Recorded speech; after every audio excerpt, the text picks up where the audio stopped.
Hello friends, welcome to our channel. आज मैं आपको अधिगम के कुछ नियम बताऊंगी जो थॉर्नडाइक ने दिए थे। 3 प्रमुख नियम हैं और 5 गौण नियम हैं। वो सब इस तरह दिए हुए हैं। थॉर्नडाइक के नियम, सबसे पहला है तत्परता का नियम, नंबर 2 प्रभाव का नियम, नंबर 3 अभ्यास का नियम, नंबर 4 बहु प्रतिक्रिया का नियम, नंबर 5 मानसिक मनोवृत्ति का नियम, नंबर 6 आंशिक क्रिया नियम, नंबर 7 सहचर्य परिवर्तन का नियम, नंबर 8 आत्मा सात्मीकरण का नियम। आइए सबसे पहले देखते हैं तत्परता का नियम, लॉ ऑफ रेडीनेस। इस नियम के अनुसार यदि बालक किसी भी अधिगम क्रिया के लिए मानसिक रूप से अगर तैयार होगा तो अधिगम की दर तेज हो जाती है। रेट ऑफ लर्निंग तैयार होगा तो रेट ऑफ लर्निंग अधिक हो जाती है, और अगर मानसिक रूप से तत्पर नहीं होगा तो रेट ऑफ लर्निंग कम हो जाती है। ठीक है, अधिगम की दर घट जाती है। जैसे अगर किसी बच्चे का मन कर रहा है अभी मैथ्स करने का और उसे हम मैथ्स करा रहे हैं तो वो उस काम को जल्दी सीखेगा। जैसे कभी बच्चों का क्रेज होता है कि नया टिक्नोमेट्री आया और उसने कहा कि ये कैसे करना है, उसमें उसे इंटरेस्ट आ रहा है तो उसे जल्दी सीख लेगा। लेकिन कहेगा ये नया चीज है मैं नहीं सीखता, तो उसमें बच्चे को सीखने में टाइम लगता है।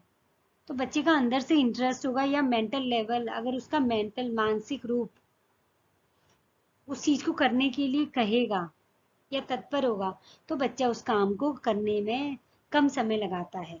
इसीलिए कहा गया है कि शिक्षक को कक्षा में बच्चों के मानसिक रूप से पहले सीखने के लिए तत्पर करना चाहिए। पहले उसे ट्रिग्नोमेट्री के लिए बहुत ज्यादा मोटिवेट कर दो कि बहुत अच्छा टॉपिक है, इंटरेस्टिंग है, तुम्हें अच्छा लगेगा, तब बच्चों को सीखने का मन करेगा।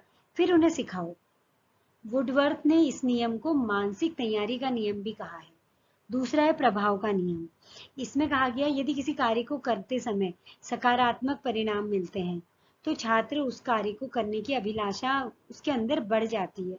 जैसे अगर बच्चे को कोई एक क्वेश्चन दिया, आईक्यू वो मेंटल लेवल का कोई क्वेश्चन दिया और वो क्वेश्चन उससे होते जा रहा है तो उससे उसको क्वेश्चन करते रहने का क्रेज बढ़ता रहता है। लेकिन अगर एक क्वेश्चन दे दिया वो पहले में ही अटक गया तो वो डीमोटिवेट हो जाता है। या हम यहाँ पे ये भी कह सकते हैं कि बच्चे को कुछ काम दिया और उसके बाद उसे कुछ रीइंफोर्समेंट दे दिया, या हमने उसे मोटिवेशनल कुछ बोल दिया, वेरी गुड, बहुत अच्छा, ये सब बोल दिया, बच्चे की तारीफ कर दी, तो वो उस काम को करने में तत्पर हो जाता है, उसका क्रेज, उसका मन होता है उस काम को करने में, तो अधिगम की दर बढ़ जाती है। और इसी के विपरीत अगर नकारात्मक रिजल्ट मिला, बच्चा किसी क्वेश्चन को 10 बार कर रहा है उसे नहीं आया, तो वो डीमोटिवेट हो जाता है और सीखने की दर घट जाती है। ठीक है, इस नियम को संतुष्टि या संतोष का नियम भी कहा जाता है। उपलब्धि तथा अभिप्रेरणा प्रभाव के नियम के अंतर्गत ही आती है। तीसरा है अभ्यास का नियम।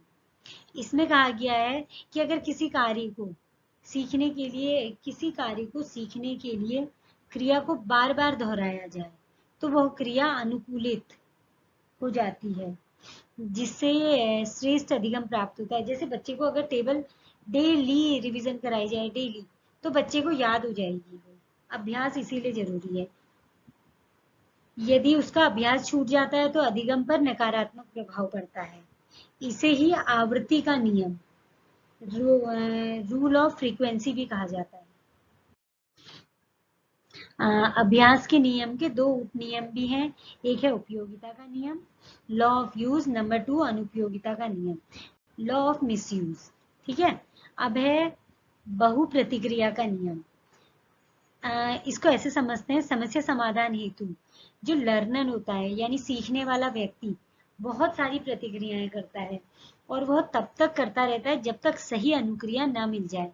जैसे हम किसी बच्चे को भूल भुलैया के एक उसमें डाल दें, एक उसे ऐसा रास्ता है, एक जगह खड़ा कर दें और वो भूल भुलैया वाला रास्ता है उसमें, तो बच्चे को 10 रास्ते दिखाए जाएं, वो 10 के 10 पहले एक में जाएगा, फिर दूसरे में जाएगा, फिर तीसरे में, तब तक जाता रहेगा जब तक उसे सही रास्ता ना मिले। ठीक है, इसी को बहु प्रतिक्रिया नियम कहते हैं। बच्चा तब तक प्रयास करता रहता है जब तक उसे सही रिजल्ट ना मिले। ऐसे ही मैथ्स के सम में भी है कि उसने क्वेश्चन किया, एक मेथड से किया नहीं आया, रीजनिंग है एक मेथड से किया नहीं आया, दूसरे मेथड से किया, तीसरे से किया, जिससे जब तक उसका सही रिजल्ट नहीं मिलता तब तक वो करता रहता है। इसी को कहते हैं बहुप्रतिक्रिया का नियम। अगला है मानसिक मनोवृत्ति का नियम। किसी भी कार्य को करते समय यदि सकारात्मक दृष्टिकोण है तो हम उसे शीघ्र सीखते हैं, और यदि नकारात्मक दृष्टिकोण हो तो सीखने की दर मंद हो जाती है। ठीक है। अगला है आंशिक क्रिया का नियम। किसी कार्य को सीखते वक्त यदि विषय वस्तु को छोटे छोटे खंडों में बांटकर सीखा जाए तो अधिगम शीघ्र प्राप्त होता है, वरना अधिगम की दर मंद हो जाती है। इसे अंश से पूर्ण की ओर, सूक्ष्म से स्थूल की ओर का नियम भी कहा जाता है। जैसे हमें बच्चे को कुछ सिखाना है तो उसको छोटे छोटे पार्ट में तोड़ दिया जाए। हम इसमें ये भी कह सकते हैं कंप्यूटर है, कंप्यूटर में हम उसके इनपुट डिवाइस के बारे में बता रहे हैं, तो हम इनपुट डिवाइस में भी उसको पार्टीशन में तोड़ दें, कीबोर्ड, माउस, जॉयस्टिक अलग अलग कर दिया। फिर कीबोर्ड में भी हमने बोल दिया, इसमें कीज को अलग अलग कर दिया, अल्फाबेट की को अलग बताया, नंबर की, स्पेशल की, इस तरह से पढ़ाया जाए तो बच्चे को जल्दी समझ में आता है, ये कहा गया है। अगला है साहचर्य परिवर्तन का नियम। यदि अधिगम की परिस्थितियां समान हो तो एक अधिगम क्रिया दूसरी अधिगम क्रिया पर भी लागू हो जाती है। जैसे अगर हमें एक क्वेश्चन करा दिया है, उसी टाइप का दूसरा क्वेश्चन दिया जाए तो बच्चे को उसको करने में थोड़ा सा कम समय लगेगा, मतलब वो उसी को कोरिलेट कर देगा अगले क्वेश्चन से। जैसे मैंने बच्चे को पैरेललोग्राम का क्वेश्चन दिया, पहले मैंने रेक्टेंगल यानी आयत का क्वेश्चन दिया, उसके बाद पैरेललोग्राम का दिया, तो बच्चा उसको कोरिलेट करके थोड़ा सा जल्दी समझ लेगा। अगला है आत्मसात्मीकरण का नियम।